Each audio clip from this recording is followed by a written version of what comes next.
Dia 26 de setembro. Os mártires do Canadá e da América. São João de Brébeuf, 1593 a 1649. Os novos santos da Companhia de Jesus derramaram o sangue em meio dos selvagens peles vermelhas que ocuparam as imensas florestas nas regiões dos lagos, no Canadá e no atual estado de Nova York. Nada os atraía àquela vida, pelo que a morte, a não ser o íntimo ou intenso amor ao mestre crucificado. Nada lá acharam, senão um labor obscuro, a solidão, as torturas, o martírio. Mas era esta a mais gloriosa e a mais ambicionada coroa de seu trabalho. A mais brilhante recompensa é a energia e dedicação empenhadas para a salvação dos índios. A Companhia de Jesus não foi jamais avara do sangue de seus filhos, mas esses oito novos santos juntaram um novo esplendor ao seu diadema, no último ano jubilar missionário, em que se festejou com entusiasmo a glória do apóstolo que, desapegado de si mesmo e das alegrias terrenas, avança e dilata em meio dos pagãos de toda a espécie o doce reino de Jesus. O padre João de Brébeuf faleceu na missão dos Hurões de Santo Inácio, a 16 de março de 1649, em meio dos tormentos mais terríveis que soube inventar a fúria dos iroqueses. Numa admirável aparição em que, abraçando, o chamou de vaso de eleição, destinado a ter a glória de seu nome e a participar de todas as dores de seus mais caros apóstolos. O Salvador lhe tinha prometido que acharia no martírio a coroa de suas fadigas e esperanças.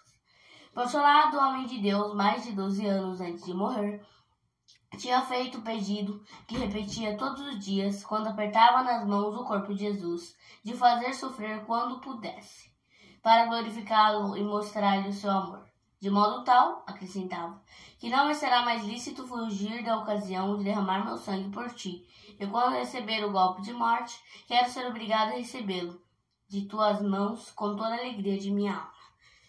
Só quem conhece o antigo Canadá pode fazer-se uma ideia do trabalho que foi ganhar para Deus 7.000 almas, e o sacrifício que havia deixado na missão dos Hurões.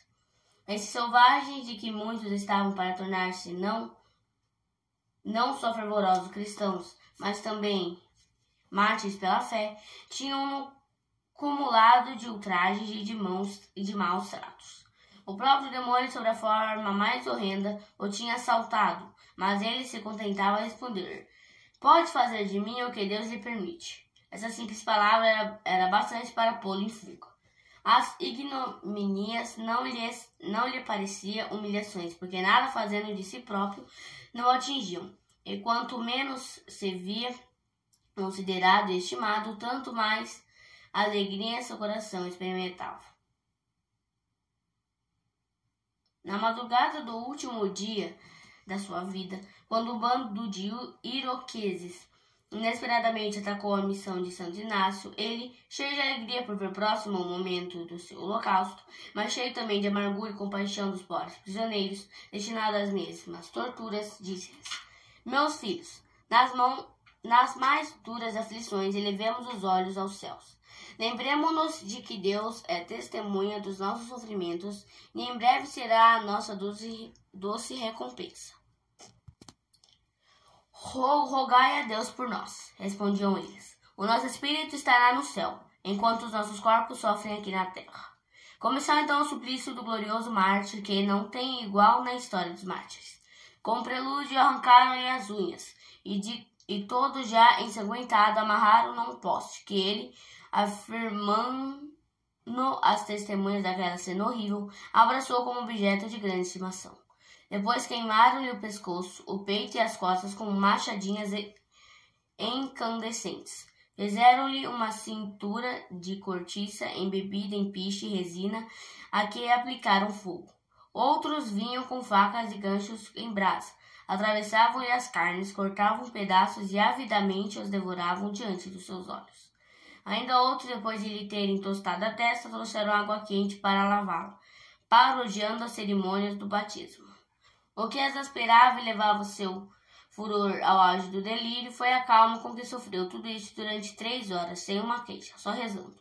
Ora implorando a Deus, ora animando a fé dos seus companheiros, ora exortando os próprios canibais para que não se esquecessem de Deus, na salvação da sua própria alma e que pensassem nas penas eternas. Vendo que não conseguiam fazê-lo calar, cortaram-lhe os beiços e a língua, mutilaram-lhe os queixos, meteram-lhe na boca tições ardentes e, finalmente, no desespero de não lhe poder arrancar um só gemido, abriram-lhe o peito, tiraram para fora o coração, beberam-lhe o sangue, julgando que com isto bebessem uma parte da sua alma e da sua coragem.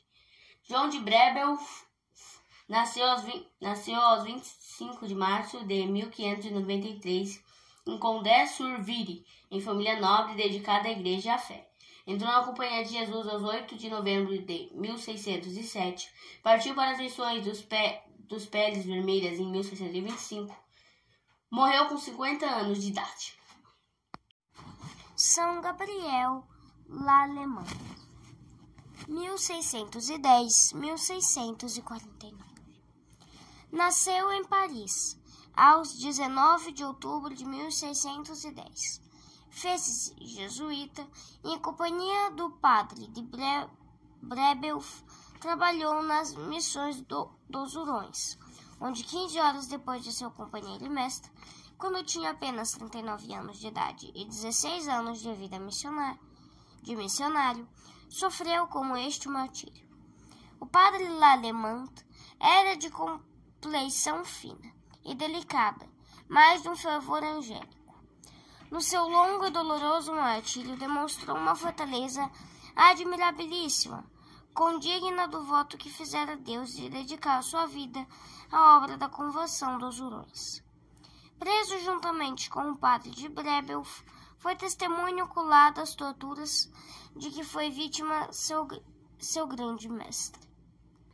Quando este estava agonizando, o jovem mártir se ajoelhou aos pés do seu companheiro, beijou-lhe reverentemente suas chagas e pediu-lhe alcançasse junto de Deus a graça da perseverança. O padre de Brébeuf já não podia mais falar, mas uma doce inclinação da cabeça era a resposta à prece do seu jovem companheiro, que assim confortado se entregou aos algozes. Sem dar um gemido, coração e espíritos fixos em Deus, passou pelos mesmos tormentos que viram seu mestre passar. E quando depois se recolheram seus restos mortais, escreve o padre Raguenal, não se achou parte do seu corpo que não trouxesse sinais de queimadura, nem os olhos que os bárbaros lhe tinham arrancado, substituindo-os por carvões em brasa. A família do padre Gabriel, ao receber a notícia da morte gloriosa do seu parente, exultou de alegria. A mãe do herói cristão, que tinha dado a Deus 4 filhos, e a todos educado no santo temor de Deus e no amor à cruz, cantou o Te Deum Laudamus, em ação de graças, e pouco depois tomou o hábito de Santa Clara. Santo Antônio Daniel, 1601 a 1648. É este o terceiro da gloriosa Pleiade dos mártires canadenses. Antônio Daniel, morto aos 47 anos de idade, depois de ter trabalhado 15 anos pela conversão dos Hurões. Era um dos missionários prontos a tudo fazer e a tudo sofrer, que conquistava os corações dos bárbaros com sua invencível caridade e bondade. O padre Le Jeune o apresenta de volta de uma laboriosa viagem apostólica, acompanhado de 3 pequenos selvagens, destinados a serem futuros catequistas de sua nação. De rosto sorridente, mas desfeito, sem calçado, o remo na mão, todo esfarrapado, o breviário pendurado no pescoço. Mas em sua santa alegria fez cantar o Te Deum, para agradecer a Deus as ricas bênçãos que fizeram chover sobre a pequena cristandade. Quanto às fadigas da viagem, dizia-se satisfeitíssimo por ter batizado um pobre pele vermelha que se achava próximo da morte. Terminado seu retiro espiritual em 2 de julho de 1648, não se deu ao bem merecido descanso. Adotou imediatamente a missão de São José, onde consagrou as últimas horas da sua vida à salvação eterna dos pobres pecadores e à conversão dos pagãos. Aos 4 de julho, a missão foi assaltada pelos hurões. O padre Daniel estava terminando a Santa Missa. Vendo o perigo que a missão corria, foi às pressas batizar um catecúmeno velho e doente que não podia vir à capela. Num instante, esta se encheu de pagãos fugitivos e apavorados, que pediam para si a mesma graça. O padre Daniel batizou a todos a modo de aspersão, visto não haver tempo naquele momento urgente para administrar as cerimônias usuais do batismo. Minha vida, dizia ele aos neobatizados, nada vale enquanto tiver uma alma para salvar-se. Ainda hoje nos veremos no céu. Dito isto, foi de encontro ao inimigo. Os guerreiros bárbaros hesitaram um instante em pôr-lhe as mãos. Mas, a um sinal dado, alvejaram-no com suas setas, das quais uma lhe atravessou o peito enquanto pronunciava o nome de Jesus. Os canibais apoderaram-se do seu corpo, mutilaram-lhe horrivelmente, lavaram as mãos e o rosto no seu sangue, incendiaram a capela e atiraram com o cadáver ao fogo. Pouco depois apareceu, rodeado de uma luz claríssima, ao padre Chalmonot. São Carlos Garnier, 1605 a 1649. O padre Carlos Garnier morreu na missão de São João sob as flechadas e machadadas dos iroqueses. 13 anos tinha ele trabalhado no meio das tribos selvagens do Canadá, entre sofrimentos inauditos, professando ele altamente que um missionário nunca poderá sofrer demais quando é para salvar uma única alma. Doentes que achava abandonados, levava-os sobre os seus ombros, 1 ou 2 léguas à missão, onde os tratava e os preparava para o santo batismo. Fazia 10 e mais léguas sob um calor causticante, muitas vezes com perigo de morte, para assistir a um pobre moribundo ou a um prisioneiro de guerra condenado a ser queimado vivo. Noites inteiras passava ele perdido em caminhos soterrados pela neve, sofrendo o horrível frio do inverno, sem que seu zelo apostólico o afrouxasse. Para auxiliá-lo em seus mistérios apostólicos, invocava muitas vezes os santos anjos, que não raras vezes visivelmente lhe apareciam e foram vistos também pelos pagãos. Além de ser muito piedoso, o padre Garnier era homem de austera penitência. Jejum, mortificações, ásperos cilícios eram os meios de que se servia para se santificar a si próprio e de atrair as bênçãos do céu sobre sua grei. Em 7 de dezembro de 1649, a missão de São João foi surpreendida pelos iroqueses e tomada de assalto. 2 setas cravaram-se no coração do missionário, que ainda recebeu uma forte machadada na cabeça. Tudo isso aconteceu quando o padre Garnier estava ocupado nos preparativos da festa da Imaculada Conceição, a que desde menino tributava especial devoção e em cuja homenagem tinha guardado sua inocência batismal. Nascido em Paris aos 25 de maio de 1606, de família distintíssima, entrou na Companhia de Jesus em 1624. São Nathanael Chabanel, 1613 a 1649. O padre Nathanael Chabanel morreu pela mão de um apóstata índio Hurão, aos 8 de dezembro de 1649, na idade de 36 anos. 2 dias antes, tinha recebido ordem de se afastar dos seus caros selvagens e tinha se posto a caminho imediatamente. Mas Deus não permitiu que, pela presteza de sua obediência, fosse perder a coroa do martírio. Achando-se ele durante a viagem num bosque só com o índio apóstata, este o agrediu inopinadamente, matou-o e atirou com o cadáver ao rio. Mas mais tarde, o próprio assassino confessou seu crime, ou antes dele se gabava, dizendo haver morto um missionário, cuja pregação trazia-lhe desgraça. Lê-se com profunda comoção a história do padre Chabanel, pois chamado à missão, no qual trabalhou 6 anos, quis Deus que este tempo todo fosse de continuada provação. Por mais esforços que envidasse, não conseguiu aprender a língua dos índios, embora não lhe faltasse inteligência e talento. Além disso, todo o seu interior se revoltava contra a vida e os costumes dos selvagens, os quais experimentavam uma repugnância invencível. Por muito tempo sentia-se abandonado por Deus, imerso no maior desânimo e profunda tristeza, sem que lhe tivesse sido possível sair deste lastimável estado. Que não caiu no desespero era devido à sua própria firmeza, como a uma graça especial de Deus. Neste estado de desolação, vinham-lhe pensamentos tentadores. Quanto não poderia trabalhar na França com muito mais resultado e com alegria espiritual. Mas bem longe de formular o pedido de poder voltar para a Europa, fez o voto de continuar sua vida desolada até a morte. É para se admirar, pois, de que Deus o tivesse achado digno da coroa do martírio. O padre Nathalie Chabanel era natural de França, da diocese de Mende. Entrou na Companhia de Jesus aos 9 de fevereiro de 1630.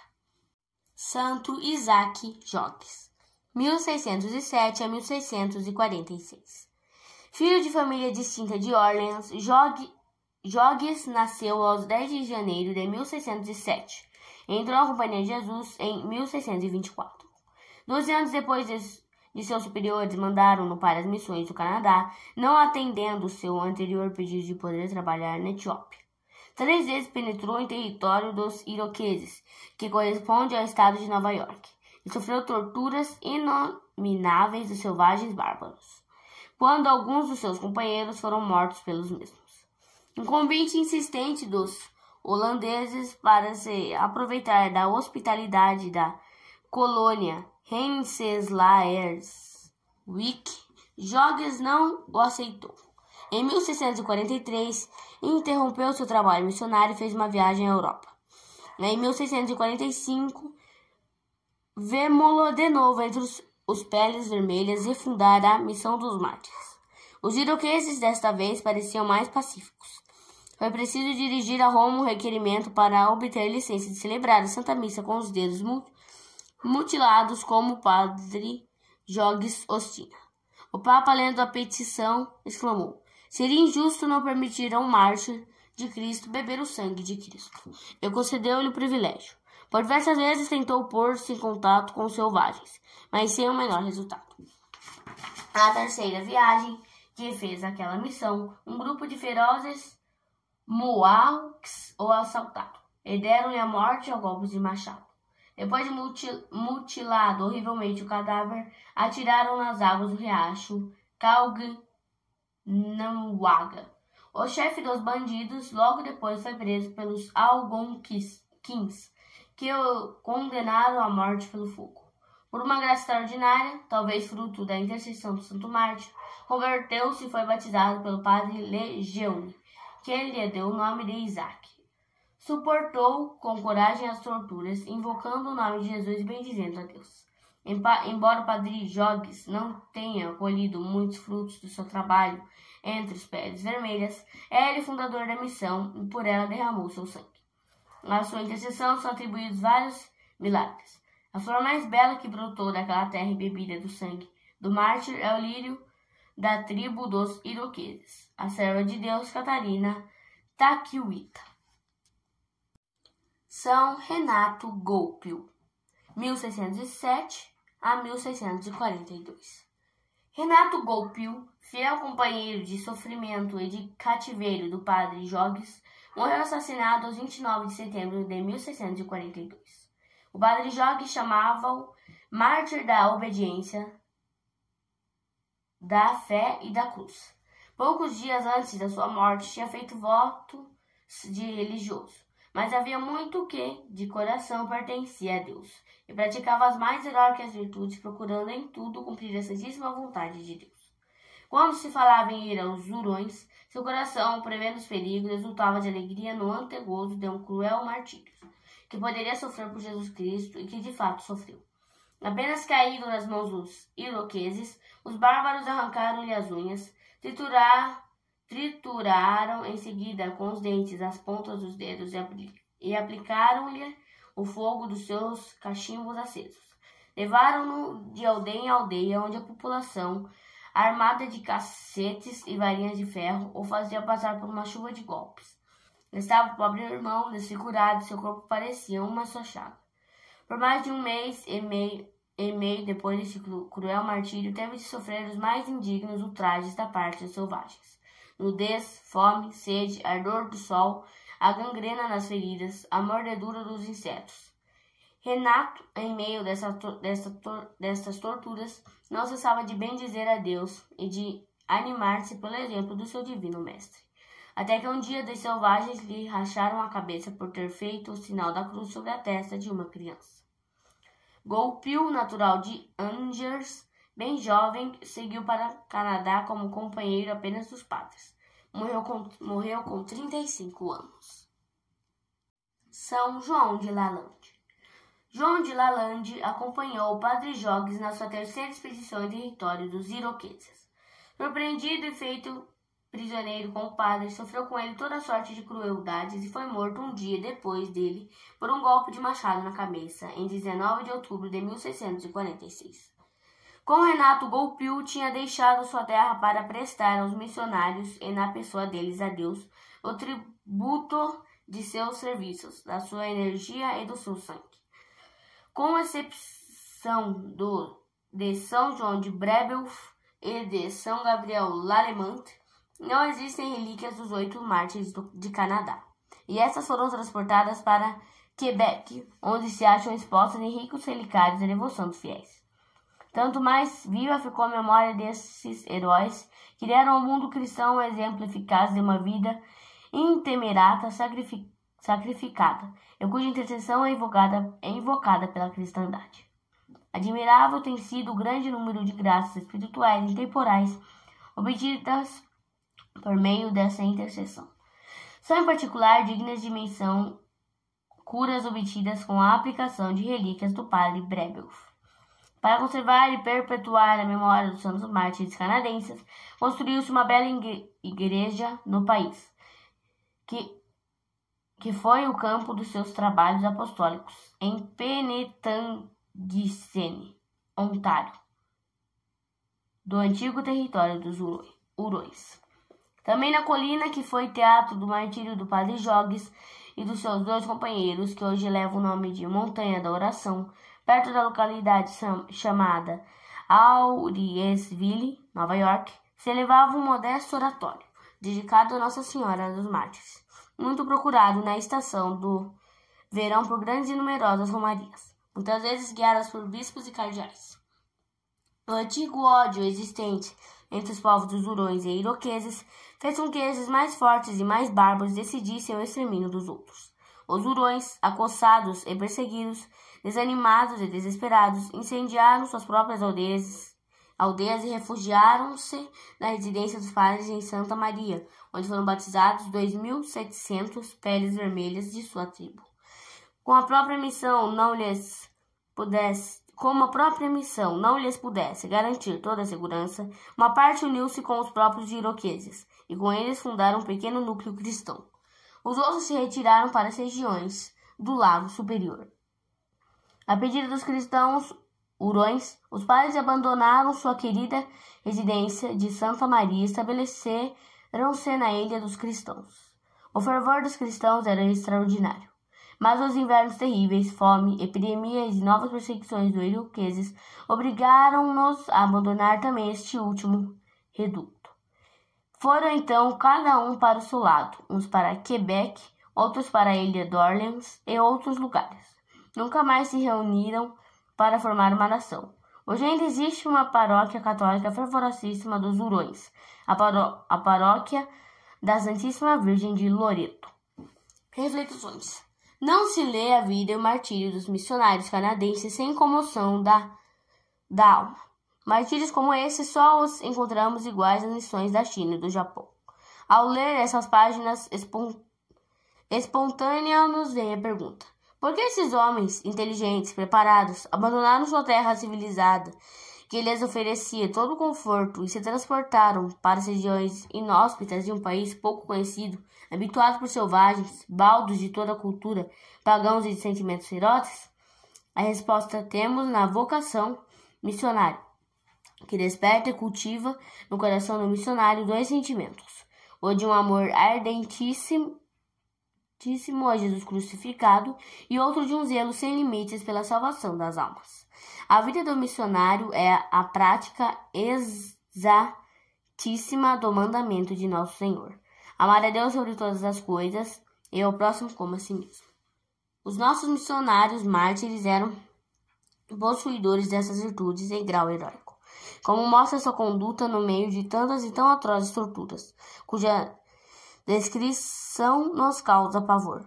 Cristo quer de nós que sejamos missionários de coração e alma, para que em verdade e de convicção possamos cesar. Venha a nós o vosso reino, seja feita a vossa vontade na terra e no céu. Sejamos missionários de oração e de caridade. Peçamos a Deus que faça em nós crescer o amor a Jesus e às almas.